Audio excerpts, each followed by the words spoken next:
ઓડિશાની રાજધાની ભુવનેશ્વરમાંથી ભ્રષ્ટાચારનો એક એવો કિસ્સો સામે આવ્યો છે જે જોઈને સૌ કોઈ દંગ રહી ગયા છે। એક સરકારી અધિકારીને માત્ર 30,000 રૂપિયાની લાંચ લેતા પકડ્યા બાદ જ્યારે તપાસ એજન્સી તેના ઘરે પહોંચી ત્યારે ત્યાં દ્રશ્યો કંઈક અલગ જ હતા। દરોડા દરમિયાન અધિકારીના નિવાસસ્થાનેથી નોટોના બંડલોના ઢગલા જોવા મળ્યા। ગણતરી કરતા અત્યાર સુધીમાં 4 કરોડથી વધુની રકમ ત્યાં મળી આવી છે, જેને ગણવા માટે મશીનો મંગાવવા પડ્યા।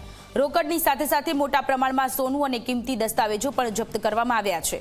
પ્રાથમિક તપાસ મુજબ આ અધિકારી લાંબા સમયથી ભ્રષ્ટાચારના કાળા કારોબારમાં સંકળાયેલો હતો। 30,000ની નાની રકમની લાલચમાં આખરે આખો કુબેરનો ખજાનો ખુલ્લો પડી ગયો। હાલ પોલીસ અને વિજિલન્સ વિભાગ દ્વારા અધિકારીની અન્ય મિલકતો અને બેંક ખાતાઓની તપાસ તેજ કરવામાં આવી છે।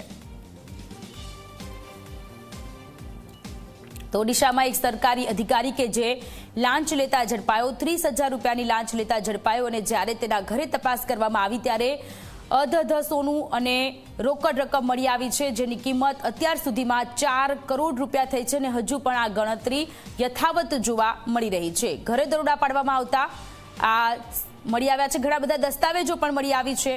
4 કરોડથી વધુની રોકડ રકમ જપ્ત કરવામાં આવી છે। ઓડિશાની આ ઘટના છે કે જ્યાં એક કરપ્ટ અધિકારી કે જેણે 30,000 રૂપિયાની લાંચ માંગી હતી, એસીબીએ છટકું ગોઠવ્યું હતું અને એ છટકામાં આ સરકારી કર્મચારી કે જે આવી ગયા।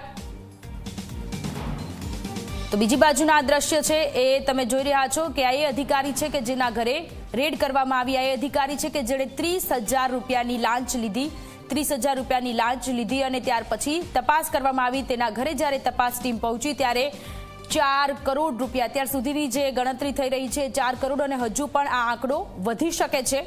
આ એ સરકારી કર્મચારી કે જેણે 30,000 રૂપિયાની લાંચ લીધી, ઘરે તપાસ કરવામાં આવતા નોટોના બંડલો મળી આવ્યા, સોનું મળી આવ્યું છે, ઘણા બધા કિંમતી દસ્તાવેજો પણ મળી આવ્યા છે, જે તમામે તમામ જપ્ત કરવામાં આવ્યું।